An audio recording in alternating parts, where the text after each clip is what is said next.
अस्सलाम वालेकुम। मोहब्बतों के हिसाब की 12वीं किस्त लेकर आपकी दोस्त, आपकी राइटर हाजिर है। टशन वाला मोड़ है जावियर एंड जारीन के दरमियान, इस्ना अरबाब और सादान खैबर के दरमियान कुछ तो है भाई, ये तो पता करना पड़ेगा। उसवा दिल के गांव का सीन है, फुल हैरानी, तजस्सुस और कुछ मोहब्बतों का एहसास देता हुआ लम्हा है ये एपिसोड। तो फिर शुरू करते हैं, देर किस बात की। लंबी चौड़ी डाइनिंग मेज पर लजीज पकवान चुने हुए थे, जिसकी खुशबू पूरे घर में फैल रही थी। आज आयमा शाह ने बहुत ही एहतमाम किया था। वहाद शाह की पसंद के सारे खाने बनाए थे। वाह मामा, क्या खुशबू आ रही है। दारिम वहाद शाह को सहारा देकर डाइनिंग टेबल तक लाता हुआ बोल रहा था। वहाद शाह ने एक नज़र टेबल पर प्लेट चुनती हुई आयमा शाह को देखा था, जिस पर पिछले 20 सालों की मोहर साफ दिख रही थी। थके हुए चेहरे पर हल्की मुस्कान, उदास आंखों के साथ आज भी अपने काम को बहुत अच्छे से अंजाम दे रही थी। अरे वाह मामा, लगता है कोई दावत दी है आपने। कशमाला भी अपनी सीट पर बैठते हुए बोली थी। दारिम देखो, चाचू और चाची और इज़ना कहाँ रह गया। आयमा शाह ने बिना किसी को जवाब दिए हुए दारिम से कहा था, अस्सलाम वालेकुम भाभी, हम यहाँ हैं। अरबाब और अम्बरिन डाइनिंग हॉल में दाखिल होते हुए बोले थे। और ये इज़ना कहाँ रह गई। आयमा ने सवाल नज़र से देखा था। भाभी, उसकी ज़रा तबीयत ख़राब है, पता नहीं क्या हो गया अचानक। अम्बरीन ने फिक्रमंदी से कहा था। हाँ अच्छा, वो ज़रा परेशान सी थी। आप लोग शुरू कीजिए, मैं बस अभी आती हूँ। आयमा शाह को उसकी फ़िक्र हुई। भाभी आप भी खाएं, वो मैंने उसे दवा देकर सुला दिया है। आप परेशान मत हो। अम्बरीन ने उसे इज़्ना के बारे में बताया था। चलो ठीक है, आराम करने दो उसे, न जाने क्या हो गया है बच्ची को। आयमा शाह भी अपनी चेयर पर बैठती हुई बोली थी। वहाद शाह की नज़रें गाहे बगाहे आयमा शाह का तवाफ कर रही थी। वो आज भी बिल्कुल वैसी फ़िक्र कर रही थी जैसे वो 20 साल पहले करती थी। तब इनको ये फ़िक्र ड्रामा लगती थी। पापा आप ये पालक पनीर लें। दारिम ने वहाद शाह का ध्यान डिश की तरफ कराया था, जिसकी प्लेट अभी तक खाली थी। पापा आपने अभी तक कुछ भी नहीं लिया। कशमाला भी उसकी खाली प्लेट की तरफ मुतवज्जा हुई थी। नज़रें तो आयमा शाह की भी भटकी थीं। दिल चाहा था कि खुद अपने हाथ से उसको सर्व करे, मगर यह हक वहाद शाह ने उसे कभी नहीं दिया था। यार काशी, ज़रा पापा को पूरियाँ भी पास करना। दारिम वहाज की प्लेट में खाना सर्व करता हुआ बोल रहा था। अरबाब शाह बाप के लिए दोनों की मोहब्बत को देखकर मुस्कुरा रहा था। फिर बहुत ही अच्छे माहौल में खाना खाया गया था। टेबल क्लीन करते हुए उसके हाथ अचानक थम गए थे। प्लीज़ क्या एक कप कॉफ़ी मिलेगी। वहाद शाह ने आयमा पर नज़रें जमाकर कहा था। इतने दिनों में पहली बार वहाद शाह उससे मुखातिब हुआ था। ओ पापा, क्या बात बोली है। कॉफ़ी मामा प्लीज़, हम सब के लिए। क्यों चाचू, दारिम जोश में बोला था। क्यों कि सब लोग अब सोफ़े पर अपनी महफिल जमाए बैठे थे। हाँ यार, भाभी के हाथ की कॉफ़ी पिए हुए ज़माना हो गया। अरबाब शाह ने भी आयमा को देखकर कहा था। अम्बरीन सोने जा चुकी थी, वो इस महफिल में शामिल नहीं थी। मामा अब आप मना नहीं कर सकती इतने लोगों को। कशमाला ने भी हिस्सा लिया था, वो जो बहुत थक चुकी थी। वो सच में इतने लोगों का दिल नहीं तोड़ सकती थी। किचन की तरफ जाते हुए एक बार वहाद शाह को देखने की ख्वाहिश में पलटी थी। वो अभी भी उसे ही देख रहा था, मगर आंखों में कुछ अजीब सा था। उसने जल्दी से नज़रें फेर ली थी। अरबाब, मैं थक गया हूँ, मुझे रूम में जाना है। वहाद शाह ने उससे कहा था, क्योंकि दारिम की कॉल आई थी, वो उसी पर बिजी था। ओके भाई चलिए। अरबाब एकदम खड़ा हुआ था। वहाद शाह ने लम्हे भर को सोचा था, वाकई वो खुशकिस्मत है, उसे अच्छी फैमिली मिली थी जो उसका इतना ध्यान देती थी, जबकि उसने कभी भी उन सब के साथ अच्छा बर्ताव नहीं किया, ख़ास तौर पर आयमा शाह के साथ। ज़्यादती तो उसने अरबाब शाह के साथ भी की थी। जब अरबाब ने अपनी कसम देकर उसकी शादी आयमा शाह के साथ करवा दी थी, तो उसे ये तो नहीं मालूम कि उसने आयमा शाह को क्या कहकर राज़ी किया था। उसने उससे चुपचाप निकाह कर लिया था और उसको इसके घर को अच्छे से संभाला था, मगर वहाद शाह ने कभी भी उसे वो इज़्ज़त नहीं दी थी, बल्कि उसे हमेशा धुतकारा था, जिसकी वो हकदार थी। मगर आयमा शाह ने हमेशा उसे इज़्ज़त दी थी। पैरों पर चादर डालकर अरबाब जैसे ही पलटा था, वहाद शाह ने उसे पुकारा था। मेरे पास बैठो, मुझे तुमसे कुछ बात करनी है। जी भाई बोले, क्या बात है। वो प्यार से उसका हाथ थामकर बेड के साइड से टिक गया था। अरबाब, मुझे तुमसे माफ़ी मांगनी थी और ये भी कहना था कि उससे भी कह दो कि मुझे माफ़ कर दे। वहाद शाह ने अरबाब से सॉरी कहते हुए आयमा के बारे में कहा था। भाई मुझसे किस बात की माफ़ी, आप मुझसे बड़े हैं, आपका प्यार, आपका गुस्सा, सब सब सब कुछ सर आँखों पर। अरबाब शाह ने प्यार से उसके हाथ को अपनी आँखों से लगाया, मगर भाई मोहब्बत के हिसाब खुद ही देने पड़ते हैं। इसमें तो मैं आपकी कोई मदद नहीं कर सकता। अरबाब शाह मुस्कुराया था। क्या वो मेरे मनाने से मान जाएगी। वहाद शाह ने हिचकिचाते हुए पूछा था। अगर कोई मोहब्बत से मनाए, सामने वाले को मोहब्बत हो तो मानना तो बनता है। अरबाब शाह उसको उलझाकर चलता बना था। अभी वो अपने रूम के दरवाजे तक ही पहुंचा था, तभी उसे सीढ़ियों पर आती हुई आयमा शाह नजर आई थी। उसके हाथ में कॉफ़ी की ट्रे थी। बेस्ट ऑफ लक भाभी, अरबाब शाह ने उससे कहा, तो वह हैरान नजर से उसे देखने लगी और इशारों से पूछा था किस बात के लिए, मगर वो मुस्कुराता हुआ रूम के अंदर चला गया था। वो हैरान होते हुए वहाद शाह के रूम को नॉक कर गई थी। आ जाओ। अंदर से वहाज शाह की कमज़ोर सी आवाज़ आई थी। दरवाजे को खोलकर वो अंदर आई और कॉफ़ी साइड टेबल पर रखकर जाने लगी थी। मुझे अकेले कॉफ़ी पीना पसंद नहीं है, उसे देखकर कहा था। मैं अभी दारिम को भेजती हूँ। वो उसकी तरफ बिना देखे दरवाजे की तरफ बढ़ी थी। मैंने कब कहा कि मुझे दारिम के साथ कॉफ़ी पीनी है? वहाज ने थोड़ा नाराज़गी से कहा था। तो फिर वो हैरान होकर पलटी थी। थोड़ी देर तुम ही बैठ जाओ। न जाने क्या था उसके अल्फाज में कि आयमा शाह चेयर खींचकर बैठ गई। अगर मैं सॉरी करूँ अपनी सारी कोताहियों के लिए तो क्या तुम मुझे माफ़ कर दोगी? वहाज शाह की धीमी आवाज़ ने उसे साकित कर दिया था। जिनको माफ़ी मांगनी होती है वो अगर मगर नहीं लगाते वहाज शाह। आयमा ने थोड़ी हिम्मत करके कह दिया था, आप कॉफ़ी पी लें, ठंडी हो रही है। उसने कॉफ़ी का कप उसकी तरफ बढ़ाया था। सॉरी, मेरी हर कोताही, मेरे हर जुल्म के लिए। वहाज शाह ने अचानक उसके सामने हाथ जोड़ दिए थे। उसके सामने पूरे 20 साल घूम गए थे। उसे अपनी जी हुजूरियाँ और माफ़ियाँ याद आने लगी थी, मगर कभी भी वो वहाज शाह का दिल नहीं पिघला था। और आज जबकि उसने हाथ जोड़े थे, उसे पता नहीं क्यों अच्छा नहीं लग रहा था। आप प्लीज़ मुझसे माफ़ी मत मांगें, मैंने कभी भी आपसे शिकवा नहीं रखा। आयमा शाह ने नम लहजे में उसके हाथों को खोलते हुए कहा था, क्यों इतना बड़ा दिल बना रखा है तुमने? कि कोई कितना भी दुखाए तुम माफ़ कर देती हो। वहाज शाह को उसकी इतनी आसानी से मिलने वाली माफ़ी भी अच्छी नहीं लग रही थी। बस मैं ऐसी ही हूँ, जिनसे मुझे प्यार हो, मैं उनको टूटा हुआ नहीं देख सकती। वो अपने प्यार का इज़हार उसके हाथों में थमाकर दरवाज़ा पार कर गई थी। क्या हो तुम आयमा शाह, कितनी आसानी से मुझे जीने की वजह दे गई हो। वो हल्का सा मुस्कुराया था। दुनिया जहान की शरारत लिए हुए अपनी सब्ज़ आँखों से समंदर की लहरों को देख रही थी। उसके गुलाबी होंठ पल-पल कुछ न कुछ गुनगुना रहे थे। वो बहुत खुश थी और ये खुशी थी ज़ावियर और हैदर शाह को एक साथ चोट पहुँचाने की। वो इतनी मगन थी कि उसे पता भी नहीं चला कि कब कोई खामोशी से उसके करीब आकर बैठा था। बहुत अच्छा लग रहा है ना, अपनी बेइज़्ज़ती का बदला लेकर उस इंसान को ज़ाती और ज़हनी दोनों नुकसान पहुँचाना। वो समंदर की लहरों को अपनी नज़रों के हिसार में लेकर बोल रहा था। वो ज़ावियर शाह को अपने इतने करीब बैठा देखकर डर गई थी। क कौन सा बदला? मैंने जो अपनी कंपनी के लिए बेस्ट समझा वही किया है। वो मासूम सा चेहरा बनाकर बोली थी। ऐसा करते हुए उसकी सब्ज़ आँखों में गज़ब की चमक भर गई थी। अच्छा, एग्रीमेंट करने के बाद कैंसिल करना, कौन-सी कंपनी बचाई जा सकती है? ऐसे तो चलती हुई कंपनी बंद हो जाएगी। और जहाँ तक मैं जानता हूँ तुम्हारी अभी न्यू कंपनी है। ज़ाविया शाह ने उसे तंज़िया नज़रों से घूरा था। मैं सब सँभाल लूँगी, मशवरे की ज़रूरत नहीं है। ज़ारिन हैदर ने उसे तीखी नज़रों से देखते हुए कहा था। तुम्हें मशवरा नहीं दे रहा, एग्रीमेंट फिर से साइन करो, ये फालतू तमाशा ख़त्म करो। ज़ाविया शाह ने उससे हुक्मिया लहजे में कहा था। आप होते कौन हो मुझसे इस तरह बात करने वाले? ज़ारिन को उसकी ट्यूनिंग बहुत बुरी लगी थी। मुझे तुम्हारा कुछ होने में कोई इंटरेस्ट नहीं है।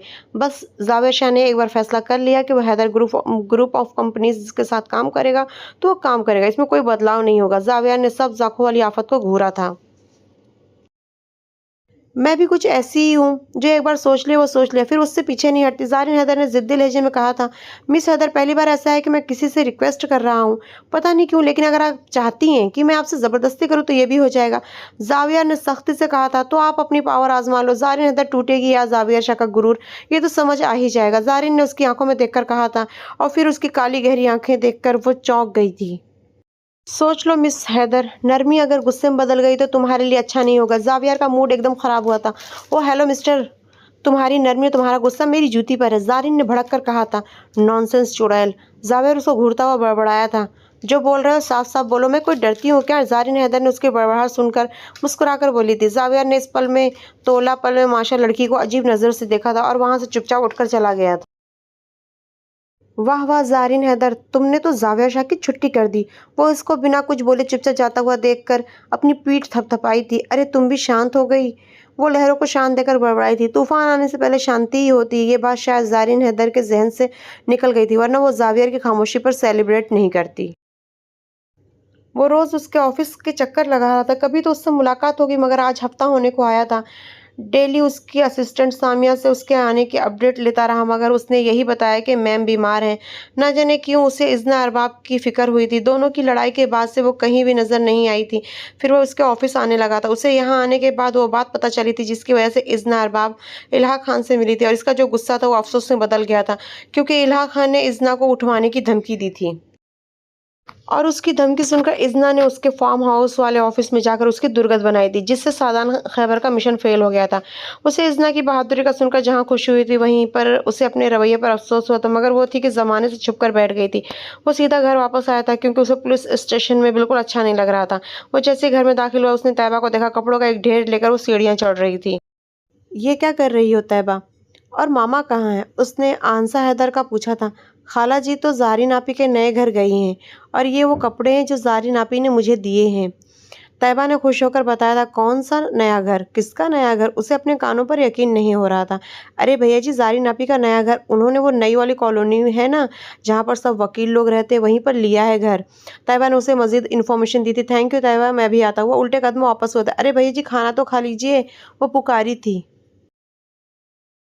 थोड़ी ही दूर पर वो खूबसूरत कॉलोनी थी जहाँ बड़ी-बड़ी ऊंची-ऊंची इमारतें थी। वहाँ सुकून का वो आलम था जो उसके आसपास के इलाकों में कहीं पर भी नहीं था। वो लाइन से बने हुए बंगलों को देखता हुआ बंगलो नंबर 4 पर आकर रुका था, जिस पर बड़े-बड़े हुर्फों में ज़ारीन हैदर लिखा हुआ था। उसने चौकीदार से गेट ओपन करने के लिए कहा था। वो जैसे ही गेट के अंदर आया था, उसे आंसा हैदर गार्डन की क्लीनिंग करवाते हुए नजर आई थी। अस्सलाम वालेकुम मामा, आपने बिल्कुल बिगाड़ दिया अपनी लाडली को। सादान उनके गले में अपनी बाहें डालकर बोला था। वो उसकी आवाज़ पर चौंकी थी। अरे सादान, तुम्हें किसने बताया? आंसा ने उससे हैरानी से पूछा था। आपने घर में एक बीबी से लंदन छोड़ी है ना? सादान ने मुस्कुराते हुए तैयबा के बारे में कहा था। उफ, ये लड़की भी ना। मैंने कहा था किसी को ना बताए कि मैं कहाँ गई हूँ। आंसा हैदर ने अपने सर पर हाथ मारा मारा था। मामा, आपने गलत राजदार चुना है। बाय द वे, आप क्यों नहीं चाहती कि कोई ये जाने कि आप कहाँ हैं? सादान ने हैरान होकर पूछा था। क्योंकि ज़ारीन नहीं चाहती कोई अभी उसके घर के बारे में जाने। आंसा हैदर ने ठंडी सांस लेकर कहा था। मामा, आप इसकी बचकानी हरकत में उसका साथ दे रही हैं। सादान ने सदमे से कहा था। बेटा, तुम नहीं समझोगे, मैं उसकी जिद नहीं टाल सकती। आंसा ने लाचारी से कहा।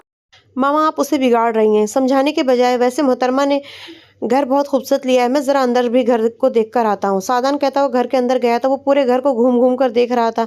हर चीज़ नफीस, खूबसूरत और उम्दा तरीके से सजी हुई थी, बिल्कुल ज़ारीन हैदर की तरह। मोहतरमा की पसंद बहुत अच्छी है। वो बड़बड़ाया था और बालकनी की तरफ आकर खड़ा हुआ था। सामने वाले घर की बालकनी बिल्कुल ज़ारिन के घर की बालकनी से थोड़ी ही दूर पर थी। उसे फलांग कर सामने वाले घर में जाया जा सकता था। ये चीज़ सही नहीं है। वो बड़बड़ाते हुए ऐसे ही दूसरे रूम में दाखिल हुआ था, मगर जब उसकी नज़र सामने वाले घर की तरफ उठी तो वो नज़रें पलटना ही भूल गया था। सामने वाले घर की खिड़की का पर्दा थोड़ा-सा खिसका हुआ था, जिससे सामने का मंज़र साफ नज़र आ रहा था। वो अपने बालों को टॉवल में लपेटे हुए बेड पर बैठी हाथों पर मॉइस्चराइज़र लगा रही थी। चेहरा बहुत ही सूता हुआ था। ऐसा लगता था कि वो कई दिनों से बीमार हो। बड़ी-बड़ी ग्रे आँखें अजब सी उदासी लिए हुई थी। उसने हल्के ग्रीन कलर का लखनवी कढ़ाई का सूट पहन रखा था, जो उसकी सांवली सलोनी रंगत पर बहुत खिल रहा था। सादान खैबर ने बिना कुछ सोचे बालकनी से छलांग लगा दी थी। सीधा उसकी बालकनी में जाकर रुका था।